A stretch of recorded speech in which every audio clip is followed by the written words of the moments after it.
It seems we have a lot of people looking for a Christian review of It's a Wonderful Life, again. Oh yes, it's that time of year again. So send a couple podcasters. That's the thing, sir. It's the turn of that pastor and the salesman again. Oh, them. Well, tell the one in the glasses that to be nice. This is a sweet Christmas movie after all. You two have been summoned to provide a Christian review of It's a Wonderful Life. Oh, and Chris, I'm instructed to remind you to be nice. Oh, fine. Christ is born in Bethlehem. Hark the herald angels sing, glory to. What a fantastic beginning! There'll be spectacle, there'll be fantasy, there'll be daring do and stuff like you would never see. Hey, a movie! Yeah, we're gonna be a movie Starring everybody. And me. There'll be heroes bold, there'll be comedy, and a lot of fuss that is for us so happily. Hey, a movie! We can watch it all develop. Starring everybody! And me! We'll take the world and set it on its ear. Come on, join in. We're gonna start right here!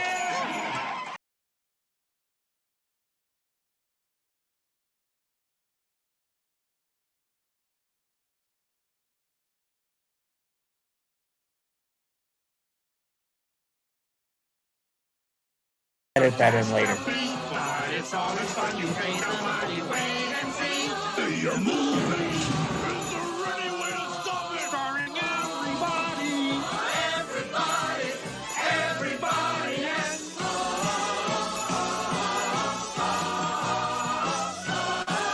Me. Welcome to Hey a Movie, the podcast where two Christians review Hollywood movies and discuss if their spiritual themes line up with biblical truth. I'm Chris Bastito, I'm Martin Glenn. and welcome to our very first holiday-themed episode. This is our 2025 Christmas special, and we're going to be kicking this. We're going to be reviewing today a movie that, if you're watching this channel, I'm pretty sure you've seen. 1946's It's a Wonderful Life, starring Jimmy Stewart, Donna Reed, Lionel Barrymore, and Henry Travers. Martin, how you doing tonight? I'm doing all right. Yeah. Well, I don't know if if you can hear it in my voice, but I'm a little stuffed up tonight. So I guess you're Bit of not a going to be cold. nice then. So it's. I have to. The boss said to. I know. You got to obey. I know. Why? But okay. All right. Well, Martin, let's go ahead with the synopsis, please. All right. So, It's a Wonderful Life is a movie where a man questions his life and his very sanity after he discovers that he's lost the petals to his daughter's flower, and then he is helped by a man who's trying to learn how to fly. Wow. You know what? I mean, you kept it light. I watched a few reviews about this, and everyone seems to every other channel review I saw, even some Christian ones, seem to focus on the fact that George is literally contemplating suicide. Well, you know what? I actually focus on after he contemplated suicide rather than when he was, because when I'm saying that he questions his life and very sanity, I'm talking about after he has not been born anymore. Because to me, that's the thrust of the film. I understand that him committing suicide is a bit of a dark aspect of the movie, but it is just basically the reason why Clarence intervenes. But the intervention is much more important than the suicide, I think. Right. The suicide more just represents how, his level of despair.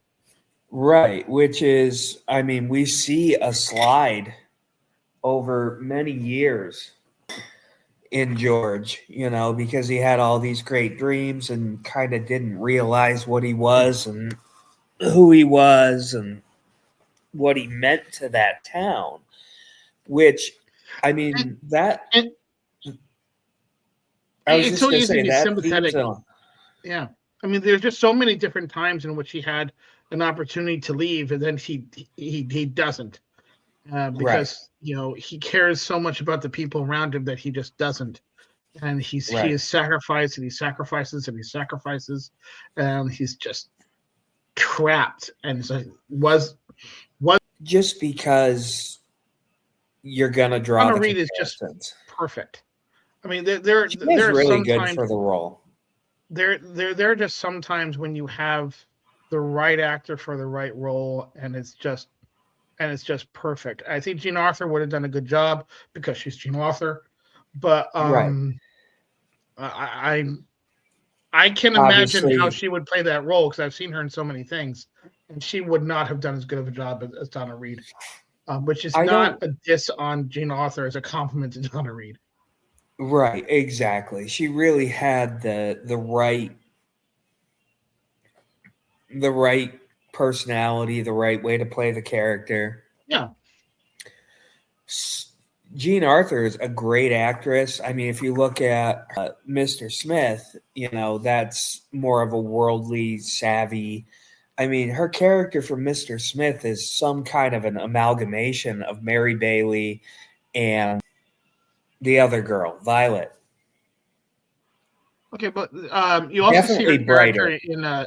in Shane, and I think that if she played um, Mary, she probably would have done something much more like Shane than what she did in Mr. Smith Goes to Washington, I think. I had messaged you that I didn't see a reason to do what's your history of the movie, just because my history with the movie was I watched it one Christmas and loved it and kept watching it every Christmas after. But I guess you have a good story on this. So. Yeah, yeah. So I remember the first time that I was watching this with my oldest son. And my oldest son is a pretty bright kid. He doesn't like to be told that, mostly because he doesn't think that he's that bright, but everyone keeps telling him so and annoys him. But he is. He's just wrong about that. But one of the things that first alerted me to this is when we were watching It's a Wonderful Life for the first time. And I thought it'd be going over his head. He was like 7, maybe 6. He was young. And we're watching the movie, and I expected him to get nervous, like maybe when he was going to kill himself, or maybe when there's a fight in the end. But absolutely not. That's not when he got worried. You want to know when he got terrified? He got terrified during this movie. And want to know when that was? When Potter offered him a job. Really? So there they are. So there, George Bailey is sitting, and they're just talking. A scene that would bore vast majority of children, I think. And he was following exactly what was going on Wow. as a 7-year-old, and he understood that, like, no, he can't. Like, he was terrified that George was about to say no, and was about to say yes. And when George stood up and shook his hand, he tucked into Esther, and it's just like, no, he can't do that. I was impressed. I would not expect a kid to of that age to have properly understood what was going on in that particular scene. Sure. I mean, there's lots of other scenes that are fun that I think a kid can enjoy, but I wasn't expecting that to be one of them. And, right. And he's right. That actually was the scene. The second most dangerous thing that ever happened in George's life was that moment right there. So he was right to be nervous, and he was less nervous what was happening later on because he knew that the angel was there. So he wasn't as scared. The angel was taking care of things. Right. So what are you counting as the first most dangerous? Because I can think of That would two be him jumping scenes. into the river and killing himself. Okay, so and obviously not, yeah, and I don't think him groveling to Potter in that scene is the first most dangerous either, because that's not Potter, what I was going for. yeah, I was thinking of young George rescuing his brother. I don't. Well, in my heart, I think that danger to the soul is worse than danger to the body. True. And the two incidents that I'm talking about were dangers to his soul. I consider that to be much, much more important than, because like if he had died when he was 12, saving his brother, I have no question about where he was going to end up. Valid. That's a valid point. And so I think this is going to be more of a conversation than discussion questions. At least in my mind, there are certain themes to this movie. And we do have a list here. And I'm definitely going out of order on it. That's fine. But It's your list anyway. so let's start with the obvious one, and it's a topic we covered a few weeks back. So, the portrayal of angels. Yeah, that's sure. What are your thoughts on the portrayal of angels? So, in terms of they make a lot of stuff up for the sake of the movie.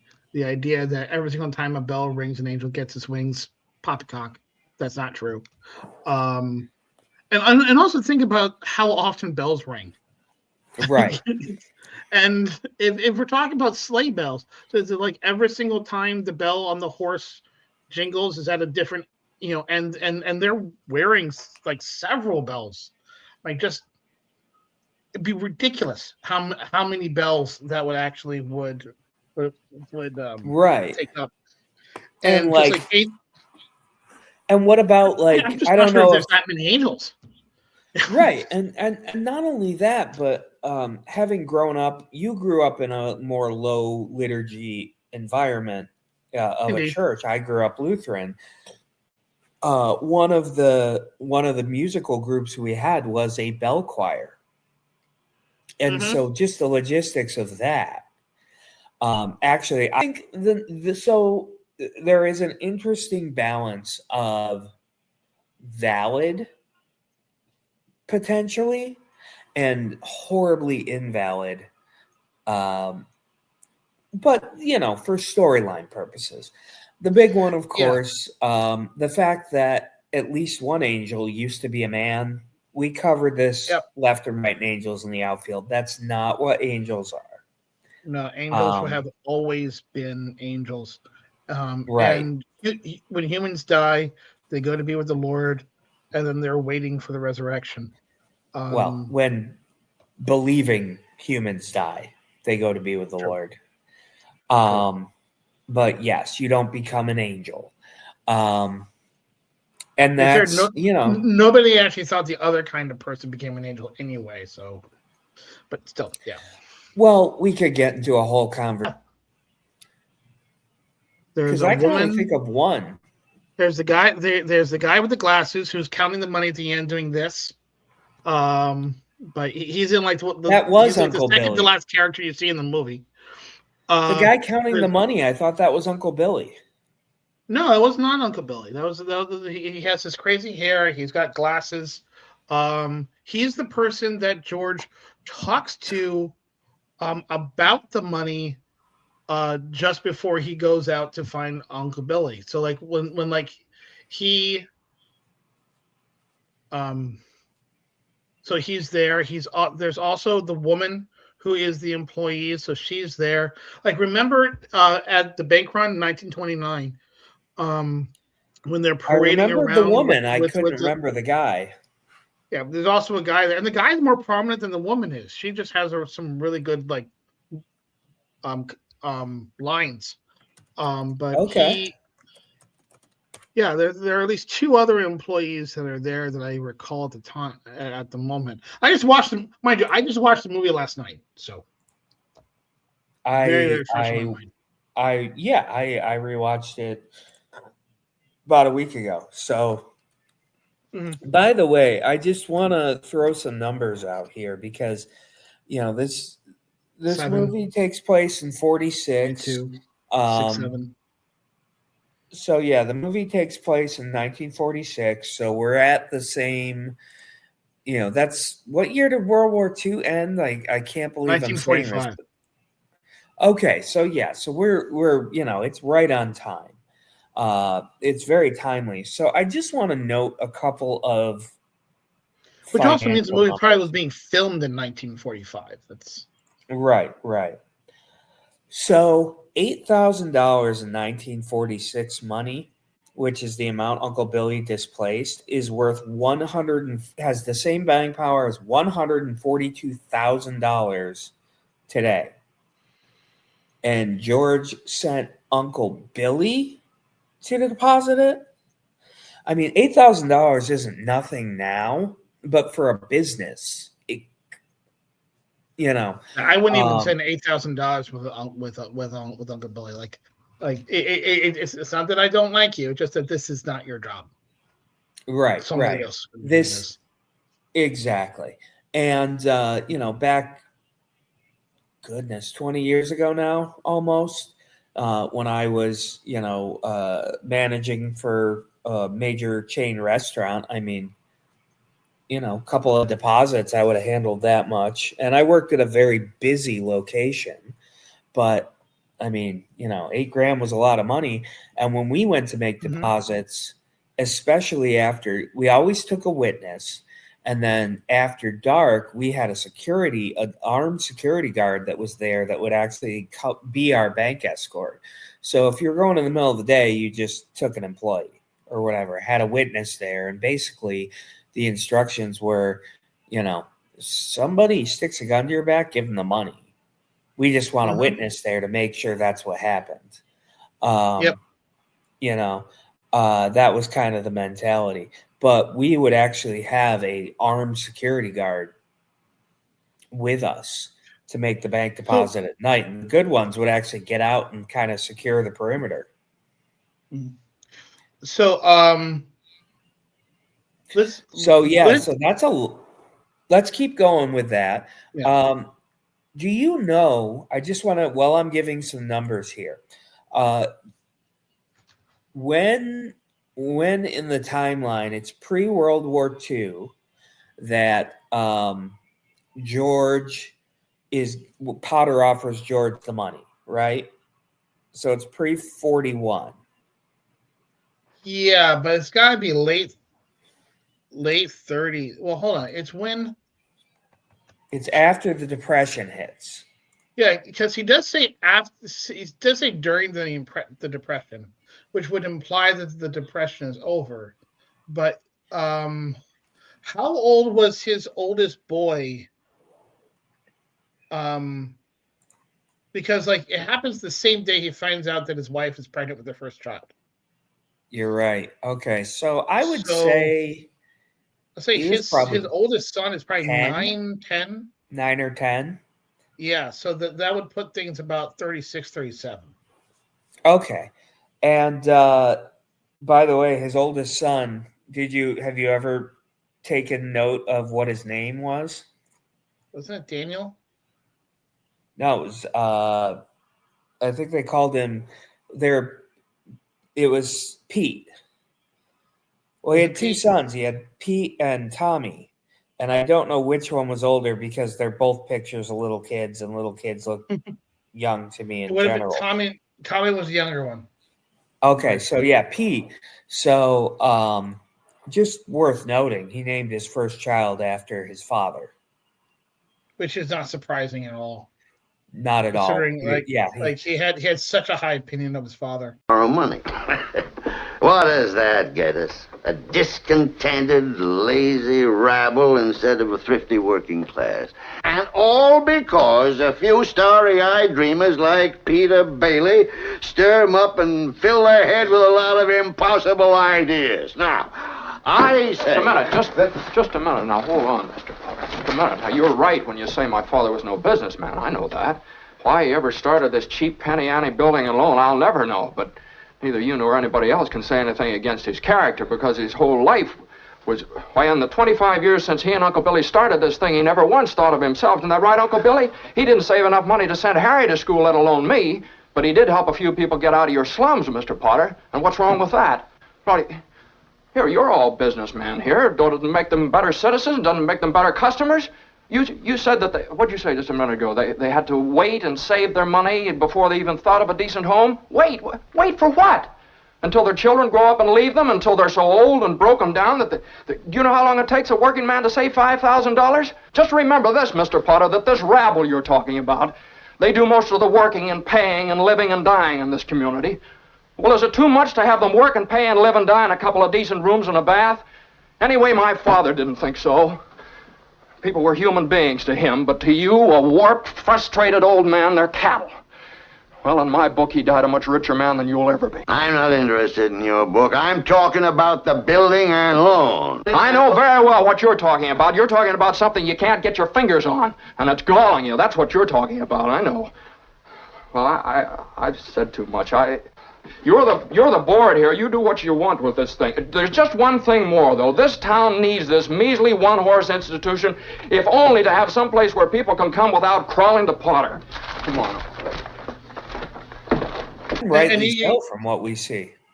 Right, and actually, from what we see, it's so much of his life was defending his father's legacy. I mean, like he's fine with the. You know, and also his hatred of Potter is something he inherits from his father. Like, from his perspective, Potter killed his father.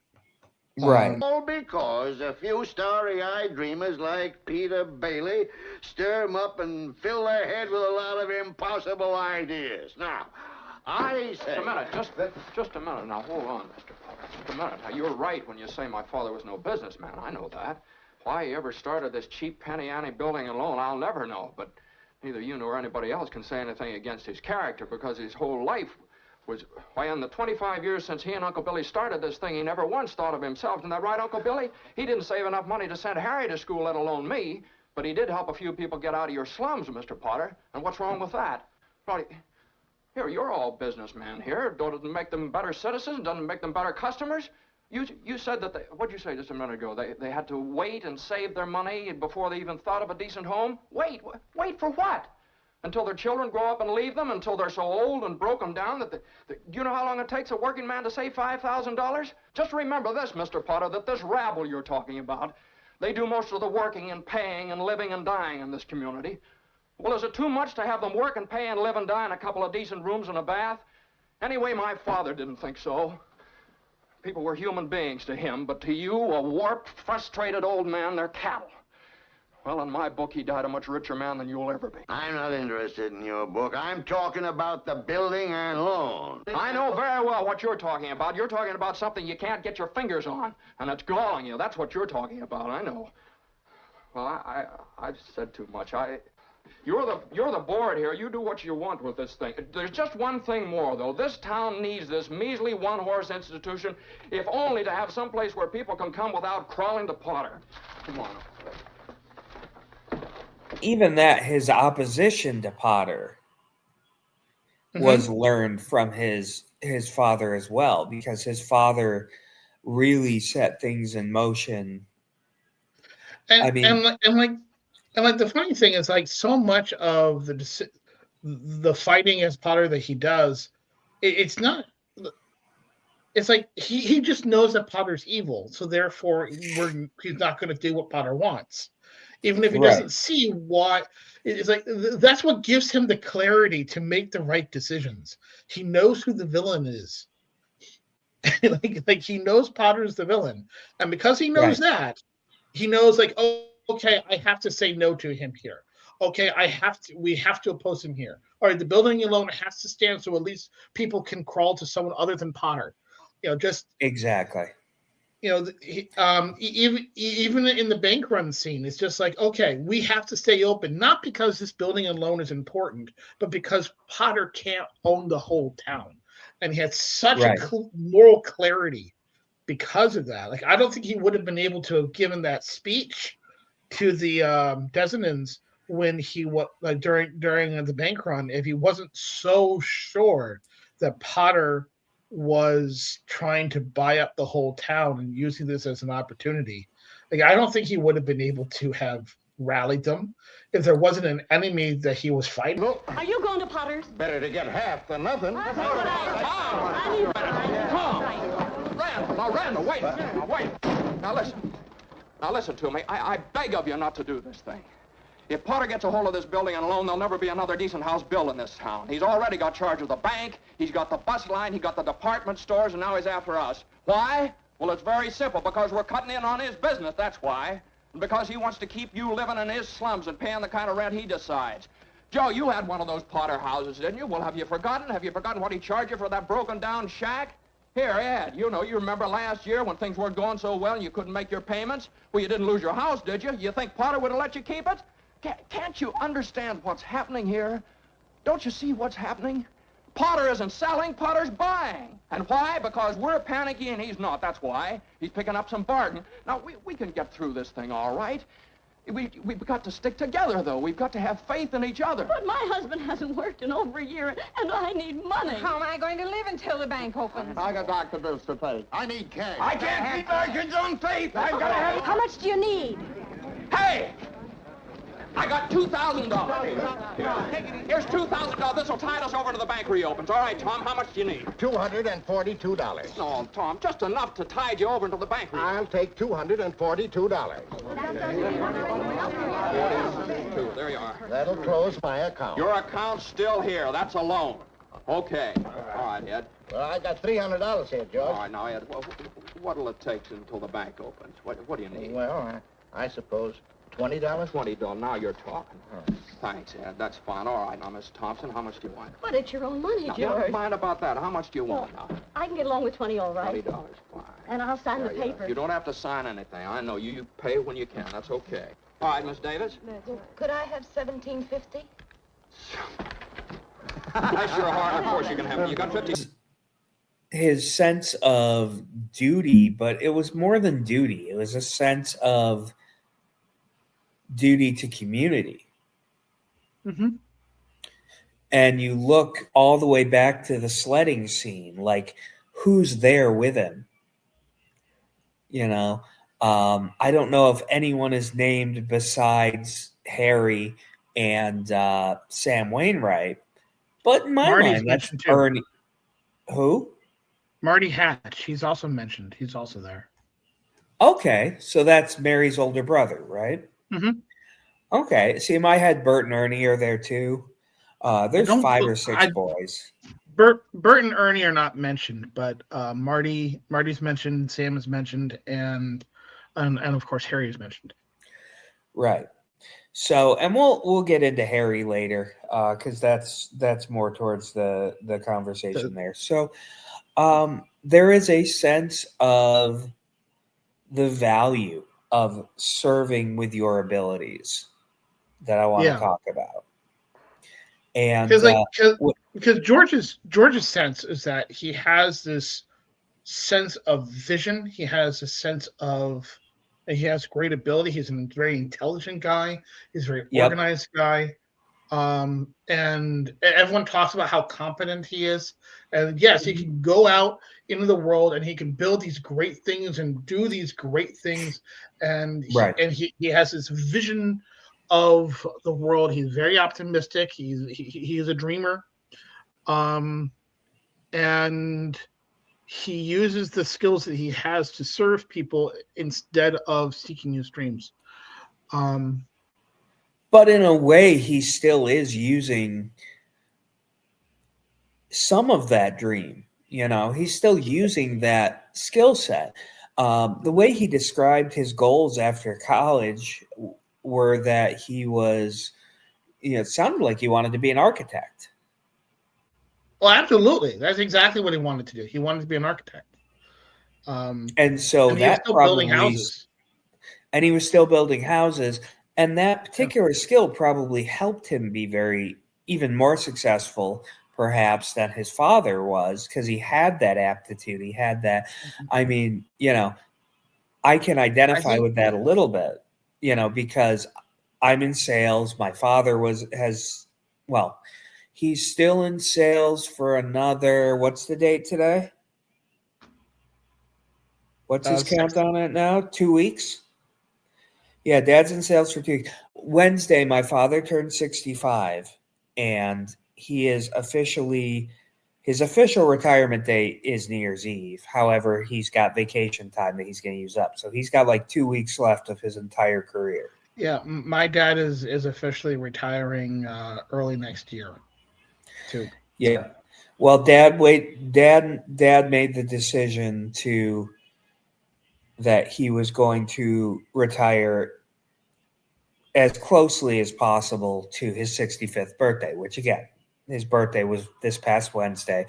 It's early December right now as we're recording this. So, he'll work 2-3 weeks after he turns 65. So, and there are some family reasons, and Sure. You know what happened why my grandmother, what ultimately took my grandmother's life, other than 87 years of life. And so we're seeing some of the same early symptoms in my mom. And so I think Dad and I had a conversation. He was already thinking this too. He's like, I want to make sure that I want to make sure I'm not just keep working. Like, if that's where things are going, I want to enjoy finally having this time with just us, and the kids are grown up and on their own, and we can travel and we can do all this stuff. I don't want to wait until it's too late, kind of thing. So that'll be good. So anyway, Dad, if you watch this back, congratulations. You're almost there. By the time this this drops, it will be here. He will be, not officially retired, but he'll be done working. So that's pretty great. George. The point is using your skill set to serve others. And that's the thing, is that when you already have a skill set, even if you end up somewhere other than where you started out wanting to be, you can still end up someplace adjacent to it and be even more successful than somebody who's just doing that thing. I've spent 10 years of my own career. I went to college wanting to get into advertising. Spent 10 years of my career so far in advertising sales, but the fact that I also have that creative and design ability made me really good at the selling stuff, because I could not just sell people a blank space. I could actually help them create a message and talk to them about the copy and take them an extra level beyond what somebody who's just selling ad space could do. And I see George doing something similar. Yeah. We see that he's not just simply investing in a building here and there, which is what his father was doing. He created Bailey Park. He was building buildings. He was building a neighborhood. Yeah, he was changing the lifestyle that people in the village had. With the way that he was designing the buildings and the way that he was picking the people, because I don't think it was true that he just gave a house to literally everybody, but he was still extremely generous, because he understood that what he was doing was helping people and serving people.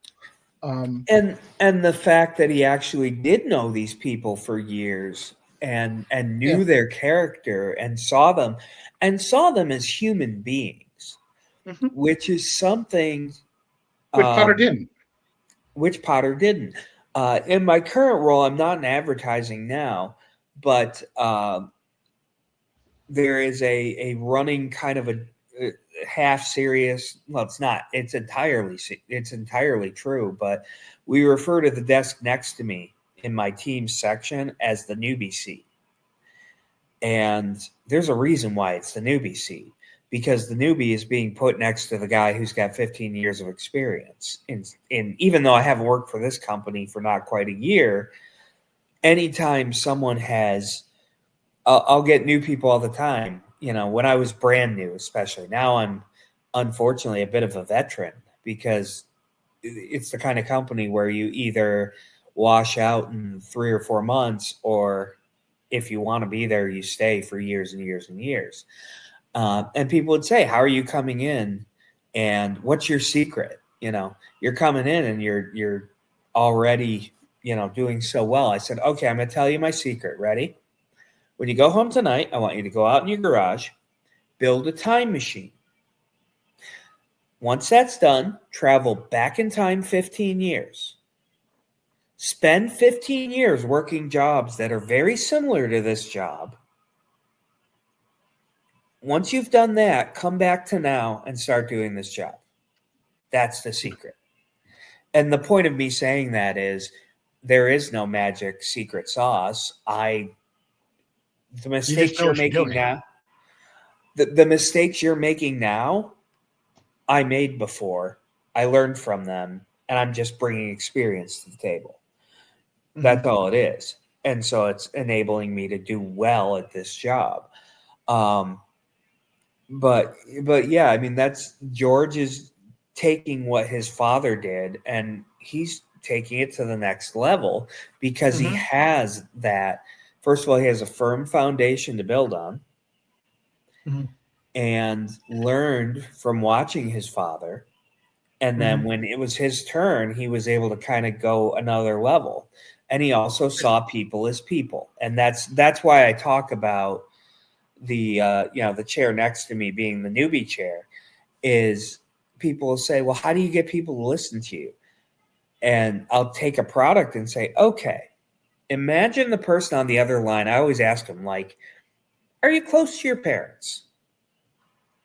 And if they say yes, I say, "Okay, great. So let's imagine a world where the person on the other end of the line isn't a stranger. It's your mom. Your mom owns this business you're calling. How would you tell your mom this is good for them?" You know, they're a real person. You got to break through some of the, automatic, almost, preview of our next episode, but NPC behavior everyone has when somebody calls them at their business, and then talk to them like a person. Yeah. And that's what like George find is out doing. about them, being interested in them. Sort of like how in the second season of The Office, we see how Michael is actually a good salesman because he spends the time to get to know the guy rather than getting right to business. Right. There's a lot of value in that. And when it comes to George, what he eventually is able to do is he's able to actually beat Potter. All his father could do was just basically hold on tight and survive with Potter beating down on him. George was able to overcome him. Right. And the other thing about Potter is that because Potter has no children, and even the guy who I think was his right-hand man right before the scene that worried your son, or a higher up person, he was saying, like, he was telling Potter. He wasn't his right-hand man. He was a collector. He was a mortgage collector. But he was somebody higher up, and he said one of these days this bright young man is going to be asking George Bailey for a job. Yep. And there's no one there who's going to take over for Potter. No. He doesn't have family. He doesn't have so all you got to do is outlast the guy. I mean, by the time Pete or Tommy or both of them take over, I mean. But here's also the thing. We first see Potter in what 19? Was it 1919?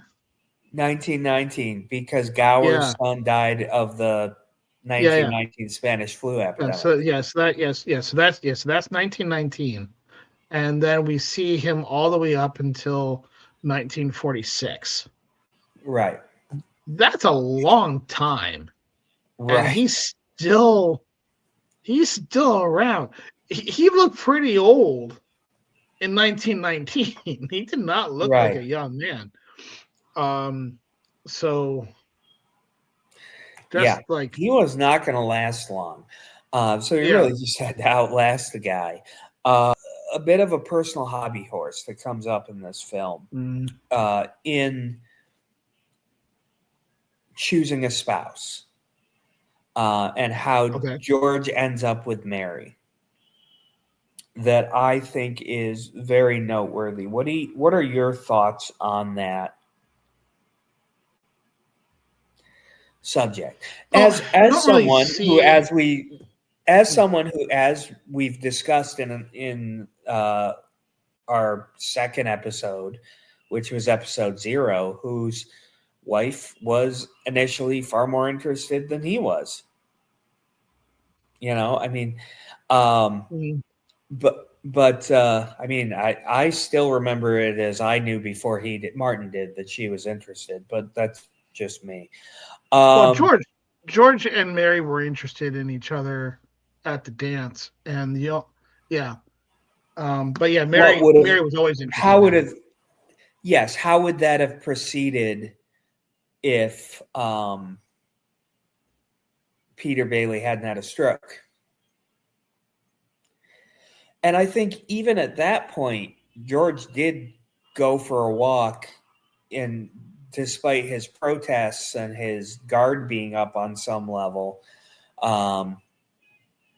he went for a walk, but ended up at Mary's house. I don't think that was an accident either. No. And I mean, like, so let's go back to that scene with when his father has the stroke. So if his father didn't have a stroke, he would have left. Not permanently, but he would have left, because he was going on this vacation, and then he was going to go to college. And we don't know where college is. One. But he was going to travel the world. He was going to go to all these places that day. He was planning on leaving like the next day. He was planning on leaving the next day. I think his father has a stroke. Right. I think that was a closed-ended trip, though. It was. He was going to go on that trip for a couple of months. Then he was going to go to then he was going to return and then go to college. And I think he would have courted Mary much more comfortably if he was fulfilling those dreams. Do you know what real world town Bedford Falls is based on? Seneca Falls, New York, which is 30 minutes from where we went to college. And they even mention, Sam was looking at a place in Rochester, which is the major city where the college, and where Martin and I went to college and became friends at Brockport. And also Harry ends up in Buffalo, which is where my wife went to college. So this is we know all these places. This is right. This is where we're from. The point here is, there are how many colleges in Rochester? I think of 4, 5. Top of my head, I'm coming up with 6. I can think of 6 4-year schools within half an hour. Yeah, and Rochester at that time was a really busy city. I mean, Rochester was blowing up in terms of its right industry, and it was the birth of Kodak. Yeah. Rochester, New York was the home of Kodak film for many, many years. Yeah. Still So is. It's just not as important. It's just it's not going to now that phones have better cameras than anything that Kodak ever made. It's a moot point. But even if they'd switched over to digital cameras in the late 90s, early 2000s, you buy a SIM card once and maybe you need a new one in 5 years, as opposed to a roll of film every 30 photos. But the point is, he wouldn't have been terribly far. Wherever he was planning on going to school, Seneca Falls is half an hour from Rochester. My wife actually lived in Seneca Falls as growing up. It's in the Finger Lakes. We lived not far from Seneca Falls before we moved down here. So, yeah, I mean, he could have come back.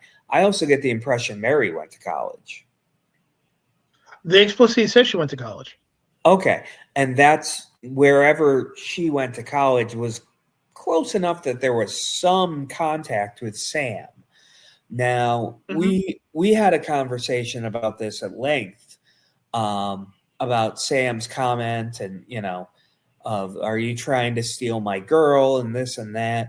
I want to go on record and say, I don't think she was ever that Sam and Mary were ever in a stated formal relationship. They may have gone out a couple. No, I was actually watching for this when I was watching it last night, and yeah, it was actually very clear they were not in a relationship, but Sam was pursuing her, and she wasn't interested in Sam. So the mother actually explicitly says that she isn't interested in Sam. So they clearly weren't. George's mom says that.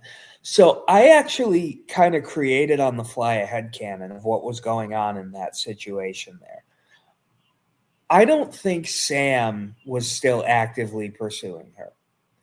I think Sam had enough game, first of all, but also just enough self-awareness to say, okay, I like this girl. She doesn't like me. That's not going to change. Moving on. Yeah. In my head, I think what was going on there, I think Sam's mom and Mary's mom still like the idea of that pairing. Because it was Mary's mom who was pushing for it. And she was also crying at the wedding because she didn't approve. Right. But obviously Mary was far more interested, had always carried a torch for George and had the painting of him lassoing the moon and all that stuff. Like, she was trying to get them back. She was trying to jumpstart things back to where they were however many years before.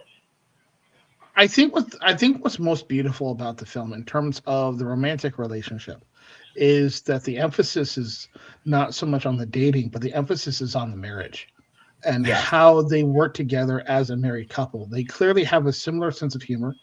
They flow together. They can read one another, which is incredibly important. Yes. And there is also, they also support one another. Especially she also supports what he's doing. She actually believes in what he's doing more so than he does. Like, we actually see the scene when they're dedicating the Martini House and how into it she is. She isn't just simply the pretty little wife who's at home. She's involved in his business and she is helping him succeed. And she is very industrious. I think she is that character is a real Proverbs 31 woman. Yeah. I think the other thing that really needs to be talked about is the difference between being visually attracted to somebody and being a good spouse and being a good match. Because we see he's interested in Violet. Okay, cool. She's the pretty girl in town. That character would not have made a good match for George at all. Not in a million years. It would have been a terrible match. I don't think George at that point in that scene was looking for a spouse, and he was just looking for someone to date. Mm-hmm. Which, well, he was trying to not be tied down. He wanted Right. to escape. He wanted to leave, and he knows that if he Right. marries Mary, he is staying at Bedford Falls. Like he just Right. knows that. Right. And so that is a key that I have learned through my years, that I have passed down to a lot of guys, is that you need to focus on whether or not your personality matches, and not like, shared interests and stuff like that. The point is not the wedding night. The point is the marriage. Well, not just that, but I'm saying like, oh, well, we both like the same kind of music, or we both like baseball and stuff like. It's fine. It's a good start. That's a nice start, but trust me, if you find somebody who's a good match for you as a person, you're gonna find stuff to do together in terms of activities and shared interests. That's a good. What's most important is shared picking up. values and common goals. And also whether or not your personalities fit well together. Yeah. Is this friend compatibility and spouse compatibility are two entirely different standards. Moving on. The point I'm making is this. My standard to be a friend is not that high. Like, because you can have as many friends as you want. Like, I've had lots of friends where we literally share one common interest, and our entire friendship is based on that one common interest, and it's fine, right? Like, share one thing in common with me and don't punch me in the face, and we can be friends. But I'm not joining my life to that person either. Like, I've had people who the entire basis of our friendship is we play golf together. And if we're not playing golf, we're not doing anything. Cool. Because I can have another friend that I watch baseball with, and another friend who I talk about movies with, and so on. Like, I can have lots of friends to fill those hobbies, but you only get one spouse. Mm-hmm. That's the point, is you need to find. And it's a much bigger commitment. And if your spouse isn't involved in most of your life, then you're not doing marriage properly. Right. We interrupt this podcast to bring you the most important message ever. This episode of Hey a Movie is brought to you by Christmas. Yahweh Triunity presents the greatest offer you will ever receive. When we could not get to God, He came to us. This tremendous gift is so valuable, you literally could not afford it. The good news is, Jesus Christ has already paid the price for you and for all of humanity. Supply of this wonderful gift is unlimited, but your life is not. Offer not valid to residents of Ganymede, Alderaan, Sheol, or permanent residents of Antarctica. And it's okay to have hobbies I do want to that transition. your spouse doesn't enjoy. I do want to transition to another point, though I think that this is related to marriage, because we do see one major flaw in their marriage, and that is George's unwillingness to talk and his tendency to take all the burdens on himself. I have this labeled as George's pride, but George is not a perfect character. He's a very good man. He's a very kind man. He's very generous. But he has a lot of pride, and that pride is to some degree tied to his abilities, but it also manifests in him trying to take on everybody's burden. And one of the things that I was talking to my son about yesterday is like one of the most fascinating things about the movie is that the main problem that he has, the great problem that he has, like he prays to God and goes, show me how to get out of this. Show me what it is that I have to do. And the answer is nothing. George does nothing to solve the problem. because the problem he was having was not where's the money. The problem he was having was him taking the burden on himself and it was trying to do it all. Like who's the one that solves the problem? Mary. It's Mary that does it. And how does Mary solve it? By calling everybody and getting everyone else to solve the problem for him, who love him so much because of all that he's done for them that they were willing, which is exactly what Potter challenged him to do. Potter goes, why don't you go and you go to all those garlic eaters all over there and ask them. And what does Mary do? That's what she does. And they get the $8,000 and then some. And point here, it isn't so much that he got paid back for his generosity, which is clearly a major point of the end of that film. And absolutely that's important, that you do get paid back in friendship and that having friends is worth more money than actual money. It makes him the richest man in town, as Harry says. But it's also the pride of a good man who thinks that because he's a good man, he can do everything on his own and he doesn't need anybody else. Right. And he doesn't tell Mary what's going on.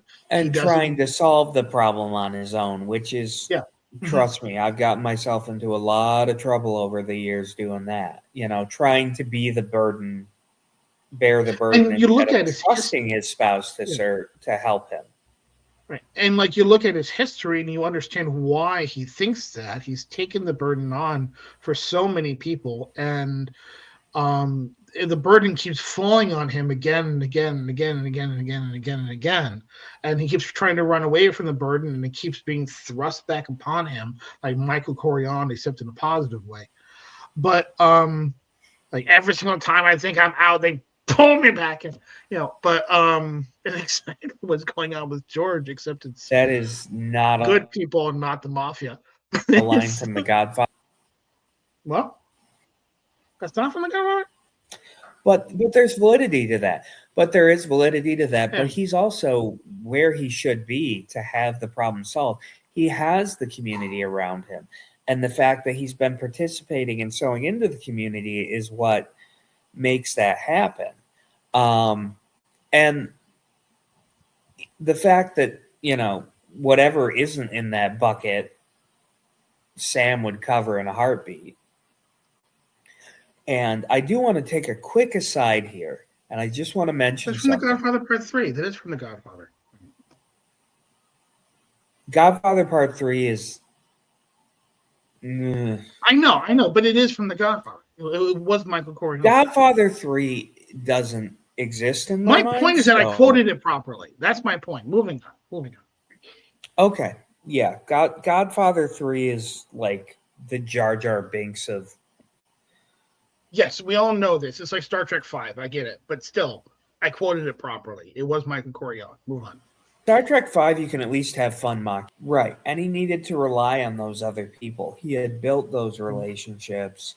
And that's why it's not good for a man to be alone. I mean, we're idiots on our own. Us from when we let them, they keep us from being even bigger idiots. So that's, my wife often says that being married keeps people from being weird. And there are certain people we know who are either never got married or have been, single for far too long. Who are still weird. That's true, but then they have someone else to be weird with, and that just kind of works out for them. Yeah, it's nice. So that is an important note. So I do want to address a few things about the alternate timeline without George, because I do think there are quite a few plot holes. Before I go into those, headcanon guy. I prefer to come up with headcanon to it. I like coming up with the plot holes, and then I like filling them in again. That's right. I like making the movie work. Right. I can see the absence of someone like George having that large of a effect on that town. And it is a common character in film in large part because it's common in life. You know, we are not We're not meant an to island. float through this world alone, and you take someone out, you suddenly lose a piece of what makes you you, makes your community you, your community, etc. Um, this may be one of the first examples in film where we see this character who is kind of a central factor in everyone's life. It's far from the last. Um, there is, a couple off the top of my head. There's a movie I adore that's an old Disney live action film that not a lot of people have seen called Follow Me Boys. Holland's opus came from that movie. Oh, that's Right interesting. I didn't know down that. to, yes, a lot of the stuff that ended up happening in the end, including one of Mr. Holland's students being the governor. One of Len's original scouts was the governor of whatever state they were in. So that's an example. Moonlight Graham in Field of Dreams is another one. Mm-hmm. So that is another character who just, small town, somebody made that big of a difference. I can buy that to a point. Now, there are other plot holes I don't necessarily buy. The idea that if George isn't there, Harry's automatically still going to be there, if Harry even exists. I don't buy that because in that first scene with the sledding on a shovel thing, all the other boys are George's age. Harry is clearly the little brother tagging along. So in a We don't see hypothetical all the world, boys, but all the boys that we see are George's age, and it's a difference of 3 years. So George is 12 and Harry is 9. Right. So the fact that, and George was one of the ones who goaded Harry into going out and doing that in the first place when Harry didn't want to. So there's that. Oh, he said he wasn't afraid. He didn't say he There's didn't want also right. So not on camera, no. not off camera either. We just don't. Like they almost present his mother as like never having kids. I don't buy that for a second. Clearly, Well, no, Peter she and I had don't one remember. kid, and that one kid died.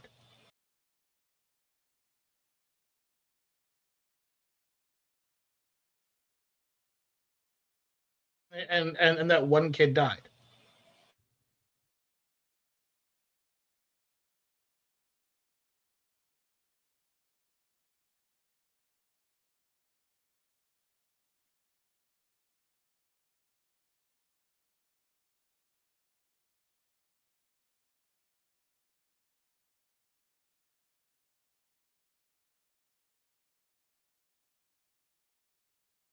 I do see here.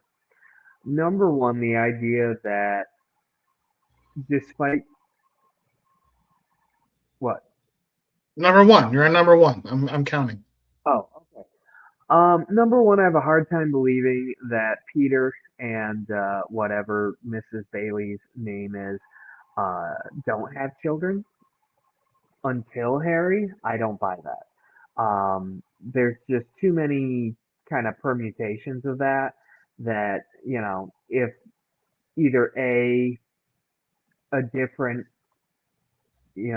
sperm cell wins the race, Yeah, it's and understood. What's the second one? two, the idea that Harry even goes without George there. I don't see that. And thus Uh, dies. Yeah. and thus dies. Three, the biggest one I have is Mary never gets married. I'm sorry. Look, we know she had a childhood crush on George and certainly felt some level of kinship with him and whatever you want to call it. That he was definitely her number one choice. Okay, great. She wouldn't even known he existed.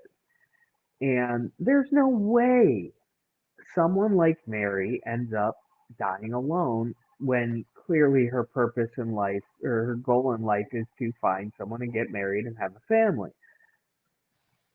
I mean, she is an attractive person inside and out, a kind hearted, intelligent woman.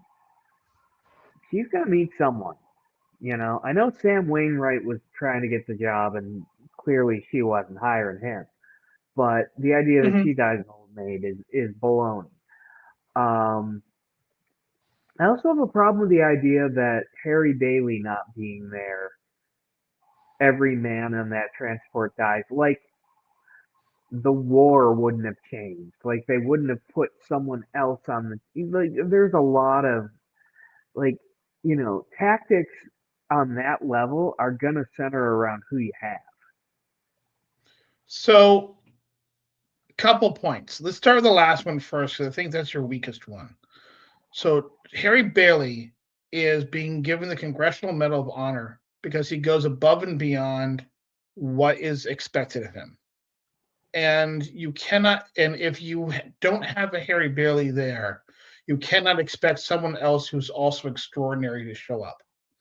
So That's not what I'm suggesting. What I'm suggesting is that the ground level commanders may not have approached that particular encounter the same way. okay, but the point is that I mean he was shooting down kamikaze planes, which was just a common thing that happened all the time during the Japanese theater, and um the to me, I think that there would have been a transport there. They that they would have dealt with the best that they had at the time, and that the best, and no one was there who, no one would have been there who was as good as Harry actually ended up being. And that Okay. strikes me as very plausible, considering that he was being nationally recognized for his heroics. So that actually strikes me as quite plausible. Okay. Um, Now the other ones, I think you're right that all of them are kind of problems, but I think I can have headcanon that can fill them in fairly easily. So it's so first of all, I have nothing for somehow the Baileys didn't have another kid, and that the first son for some reason was given a different name. I mean, like if they did have only one son, they probably would have named him George. It's unlikely they would have named Right. him Harry. But I kind of take that as the conceit of the film, that Clarence reaches in and pulls George out, rather than um, and keeping everything else in place. Like I kind of take that as this is like Clarence go like the way that Clarence sets it up. He goes out of his way to make it so that same people are there apart from George. So I'm going to take that as actual machinations um, of the deal, so to speak. But you're right. Under strict natural considerations, that wouldn't have happened. The Baileys would have had another kid. I agree with that. Right. And it just would have been, and that may have affected whether or not Harry was conceived as well, because Mm, the order of when you have a child, if you're deliberately trying to have kids, especially, um, mhm. is going to be, if you're planning when your kids, if you're trying to plan as much as you can plan. I mean, no one can truly plan it but God, but if you're trying to plan, when that first child comes affects when the second child comes. But I would say that the way in which you would fill that one in, and I think it does fill in rather nicely, is that in this particular case, God is the one who's doing the planning. We're not dealing with time travel alternate reality. We're dealing with one that is designed by an intelligence. Um, and it could have been designed with particular parameters, such as making sure there's no additional persons or missing persons other than George. Okay. And I could believe that. I could believe that. And there's the question of This, whether or not it's like a literal do ex machina, but God's in the movie, so it's and there's the question there too of whether or not this is a reality or if George is being shown what would have happened. You know, so there's something real to it. I mean, after all, his clothes are dried out. I don't know. I mean, he does yeah, but end up where he's yeah, where he started on the bridge, right? So with his mouth bleeding again and presumably his clothes wet again. well, no, his clothes would not have been wet again. That's like bouncing. And, yeah, now there are two more plot holes that you had mentioned. And I think both of these can be filled up too, but they're going to take a little bit more work.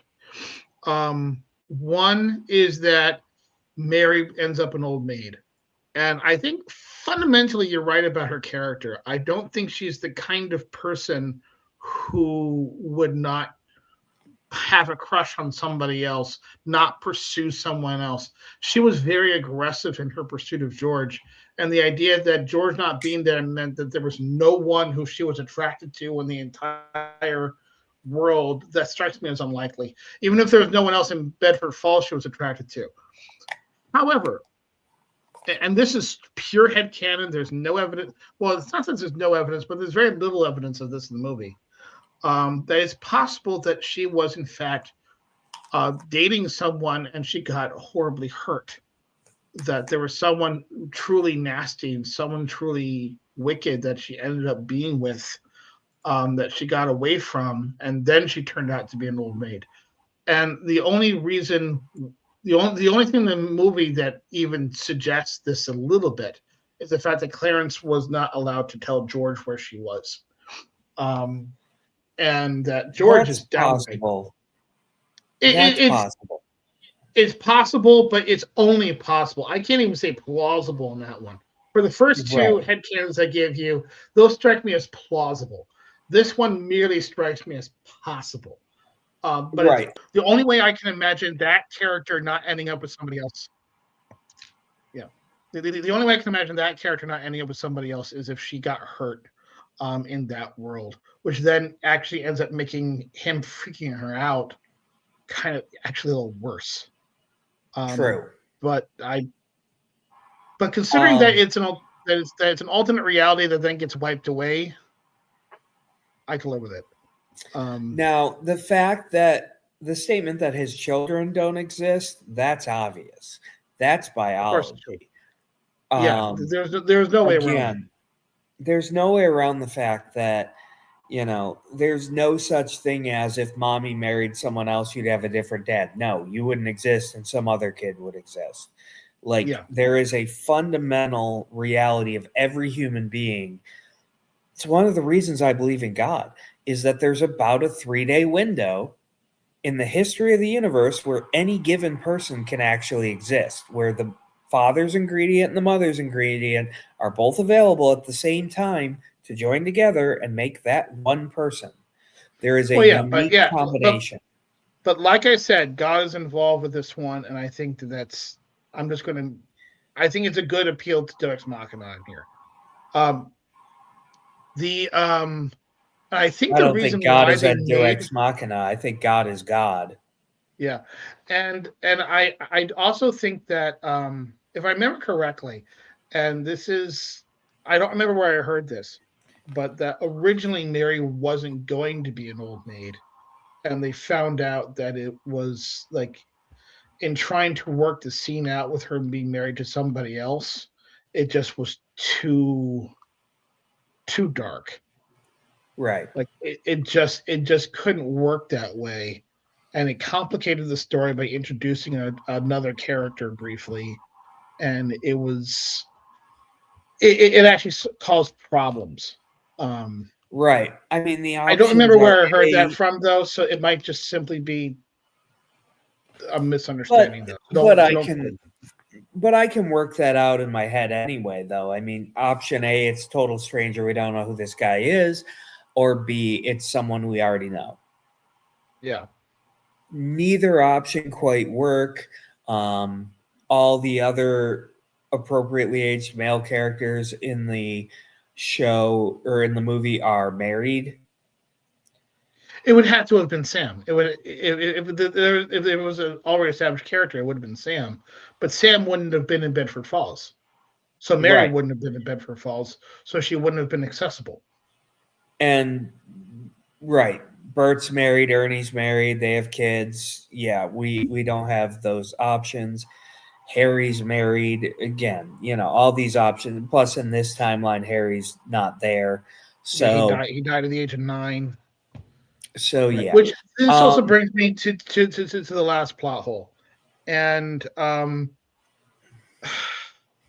is it possible that a 9-year-old would hang out with 12-year-olds in his immediate neighborhood?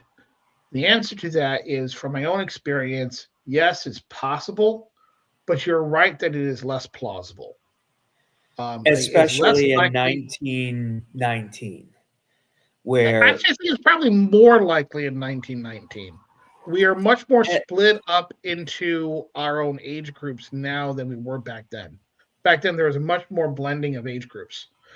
But still, 3 years is Yeah. quite a bit of time. We're talking about 9 to 12. You're talking about someone who's solidly a kid versus preteens. and That's a very different also maturity level. and at a time when people had larger families and there was less options for genuine family planning, which I'm only going to touch on this because there always could have been another family with someone who was about 12 who had a younger brother who was about 9, and then that brother invited Harry along. There are ways in which you could explain it. So I don't consider it to be an impossibility.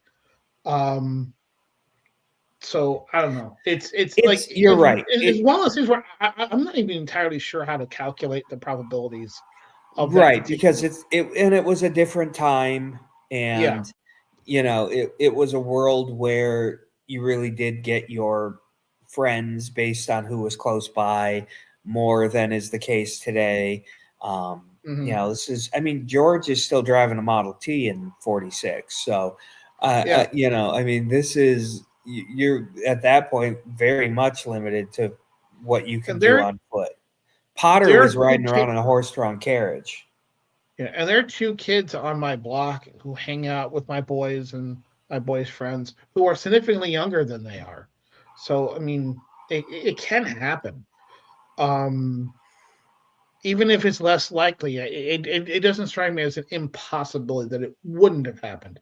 But I would say that based off of Clarence's commentary, that it is the same event. It's not like not only is it the same year, but the way that Clarence describes it, it was the same event. It wasn't a similar event. So I don't want that out. Right. I'm just saying that it is at least possible that Harry still could have ended up there. Right. And I'm not going to nitpick it too much because at the end of the day, that's just telling a story. Let's put a nice little bow on it. As always. Christmas bow. Yes. Please animate a Christmas bow with this bit. Yes. We're going to wrap it up with a nice Christmas bow. I don't know, maybe we'll do 6 pointed stars or something instead of 5. Okay. All right, you go first. How would you rank this movie?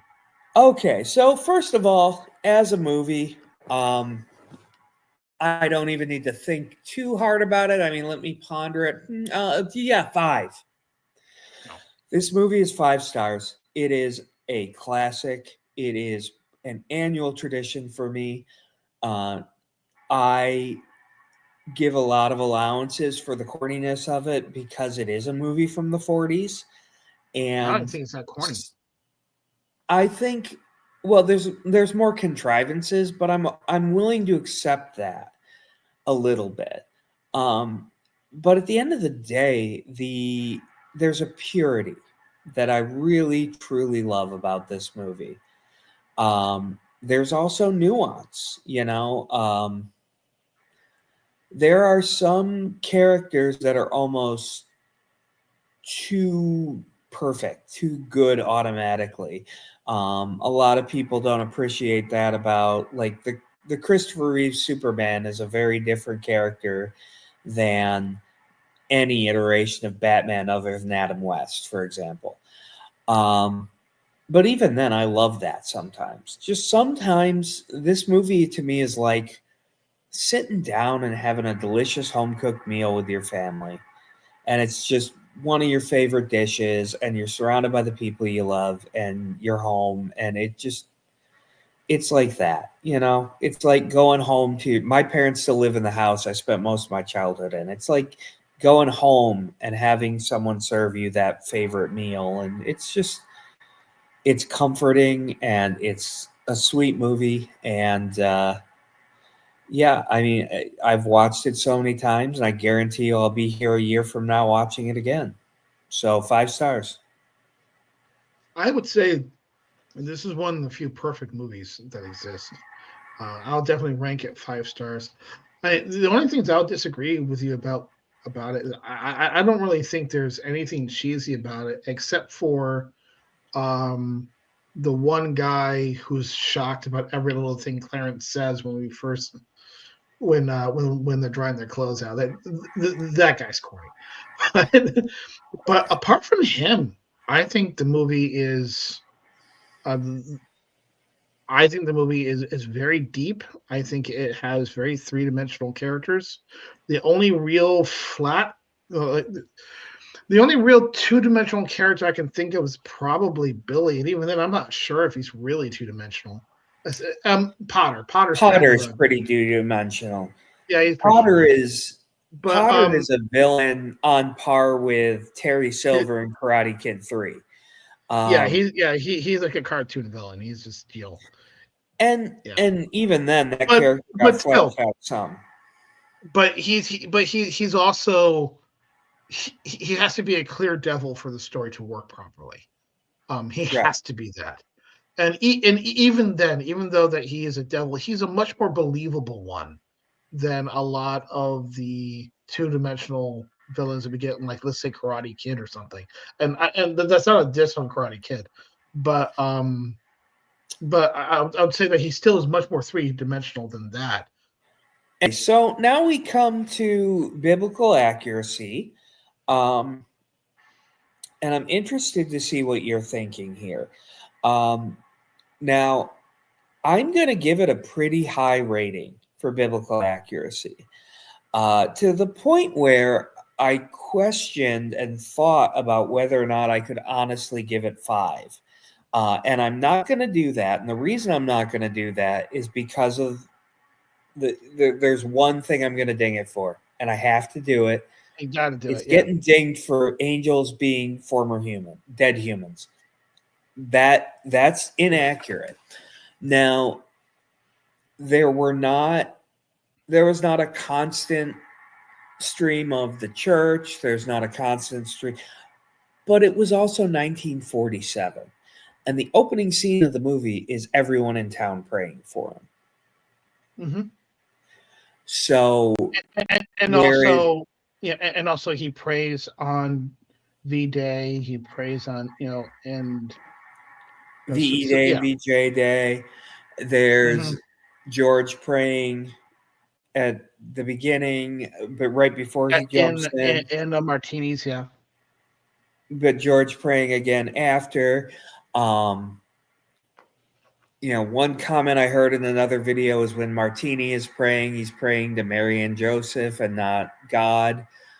Okay, but that just means he's Catholic. That just means he's Catholic. He's a first-generation Italian immigrant. Of course he's going to be Catholic. That's in that case, it's actually true.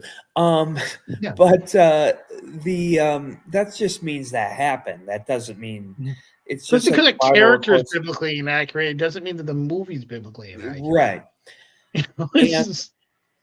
And I think the Christian values of it, if you needed anything more to speak to that this is not just general theism or, a general Judeo-Christian belief system like in Angels in the Outfield, the song they sing at the end they're all singing together, "Hark the Herald Angels Sing." And if you listen to the words of that song,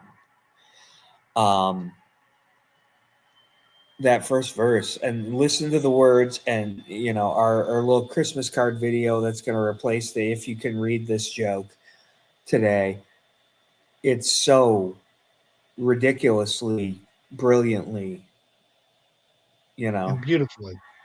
yeah, it is. Peace on earth and mercy mild, God and God and sinners sinners reconciled. reconciled. And the verses they go on to, born, mild he lays his glory by, born that man no more may die, born to raise the sons of earth, born to give us second birth.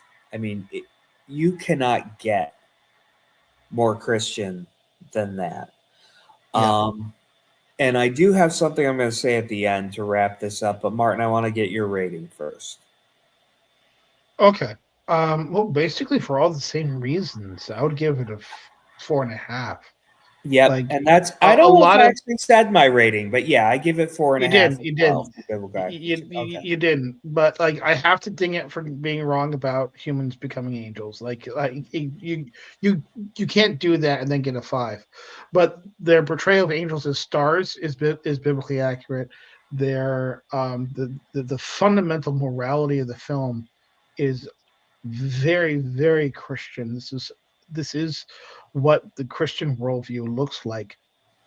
But it's also very real in the sense that not all the characters are good, strong Christians. Even George isn't really a praying man, he says, because he takes all the burden on himself and he doesn't give it to God.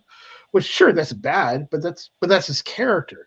Like a character not doing what he's supposed to do. That's real. That's not unbiblical. In fact, actually, the biblical heroes are all failures for the most part. So Well, it's except for incredibly one, biblical yeah. to have good people who don't quite who aren't perfect in their relationship with God. That's just a very human thing, and I find the realism to be high up there. It I feels like think it's a so very too. real film. There was only one man in the Bible who had a perfect relationship with God, and he is God, so obviously, of course, he would. Yeah. And I'm using person in the human sense, Mhm. not in a And Trinitarian sense. I think there's only one biblical character who never messes up. Maybe, and that would be Daniel. I'm not counting all the prophets because we just have their oracles, but he never messes up. And I think that he's Technically, kind of there's unique. two. I mean, there's the obvious one. I'm not counting Jesus, but yeah. Yeah, Jesus Jesus. goes without saying. Yeah. It's like saying, of course, the Romans brought the roads. I mean, Jesus, Yeah. obviously. There are a few people that don't have a chance to mess up because they're just not in the story long enough. I'm not counting them either. Right. Yeah, because you have a lot of people like Stephen where we don't see him mess up. Doesn't mean he never did. It just means he wasn't in the narrative that much. Yeah. We don't. Yeah, we just don't see him enough. Did we ever see Alicia do anything wrong?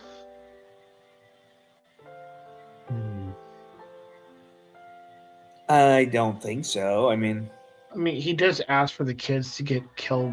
Well, they're not really okay, kids. they weren't children though. That's They weren't. modern. Yeah, they were more like young adults. Yeah. If you actually, Young it was adults like Na'ar. college students. Yeah, it's not. Yeah, it's not the Hebrew word yeled. It's the Hebrew word Na'ar, I believe. Which is. But we don't want to get into that because that'll. Yeah.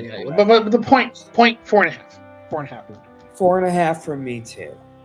I just want to close this out before we say goodbye, and I just want to pass on a message to anyone who is watching this, because Christmas is special and important, and the pivotal moment of human history. Because when we could not get to God, he came to us. And that the God who created every person who is hearing this, and I don't care what bad theology you've been taught, because scripture is clear.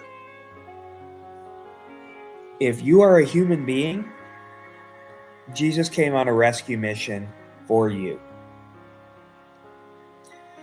And when we get into, I don't want to get super deep into this, but the atoning work of Christ was not limited to his work on the cross. First of all, the cross didn't complete it. It was, the gospel is the death, burial, and resurrection of Christ. But it is also, we are saved by his life. The fact that because he lives, we also shall live. And the fact that he came to earth and did this messy thing we call life, from conception to death and then rising again. Every bit of that work was God's rescue mission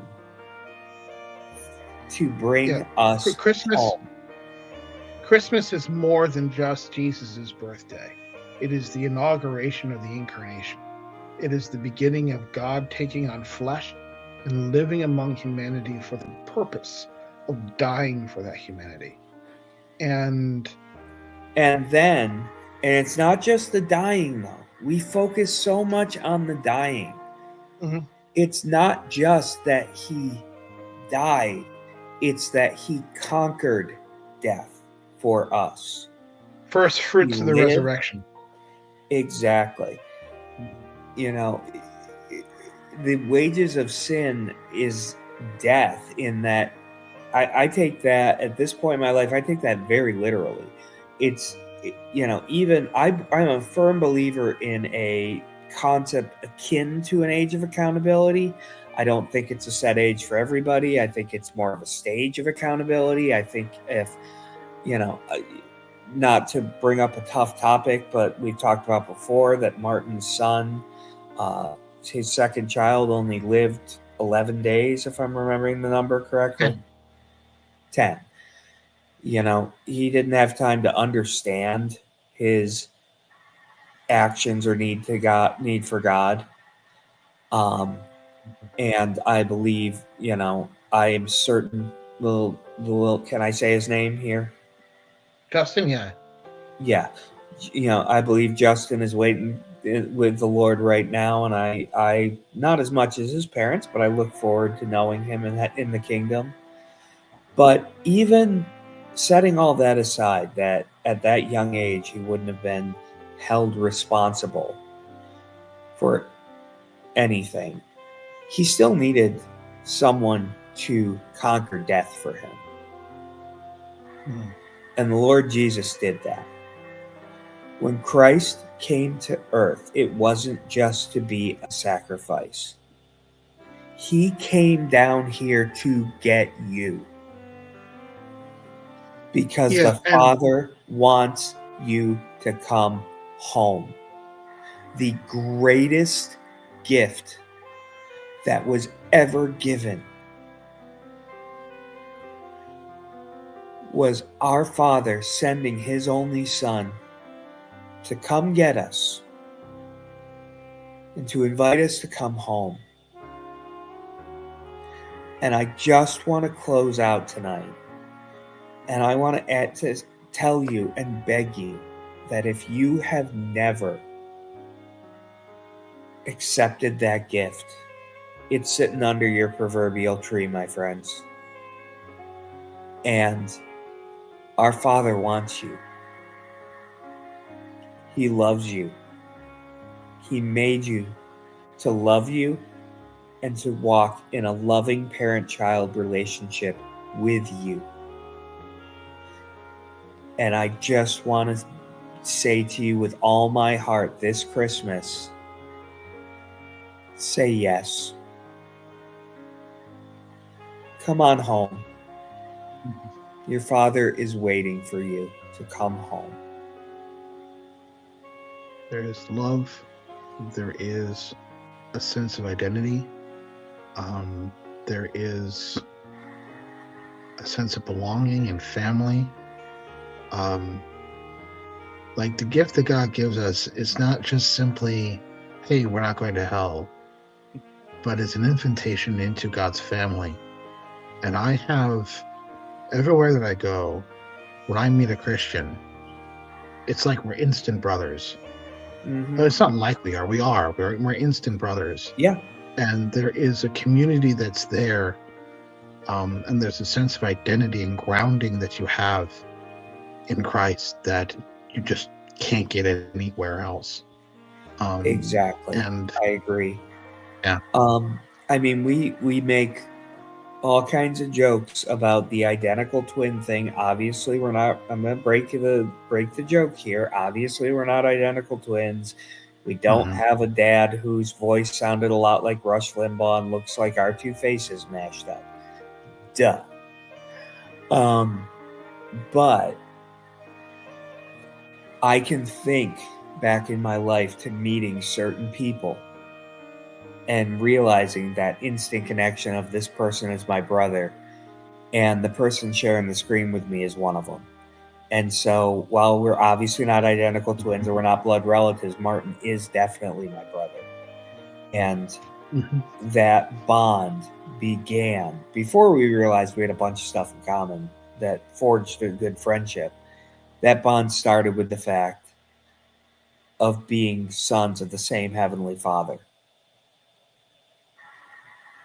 And that community is important. It is worthwhile. It is a bond you can't understand until you're in it. And I just want, again, there is no world where you're too far gone. There is no world that God couldn't want you. I promise you, He wants you to come home. And it doesn't matter what you've done. We've all done. I've done some bad stuff in my life. I've made some terrible mistakes. I've sinned against my God, my wife, my children, and I will do it again, I'm sure. And if He could love me, He can love you. So don't let that be your barrier. Because the bottom line is, you're His son. Or daughter. He loves you. Or daughter. He wants you home. Desperately. And if I've never met you, and we're never going to cross paths on earth, I want to know you as well. And I want to, just like I look forward to getting to know Justin in heaven and countless people who have gone before me in faith and people who maybe I met but never got to know in my own family, for example. I have all that to look forward to. And I hope that if you have not already accepted this wonderful gift, that God is standing there waiting to welcome you home, I pray that you will say yes. Amen. Because God wants you. God loves you. And He's not going to drag you there. He loves you too much to force you to be with Him. But that's the only thing stopping you from being with Him. On that note, I want to thank you for turning in to our special Christmas episode of Hey, a Movie. Have a Merry Christmas. Have a Merry Christmas. Merry Christmas. My prayer to you again, may you know what this season really means. and may you connect with your Father in heaven. Until next time, I'm Chris Bastito. And I'm Martin Glenn. Merry Christmas to all a good night. Oh, good. There'll be mystery and catastrophe, but it's all in fun. You pay no money, wait and see. The movie.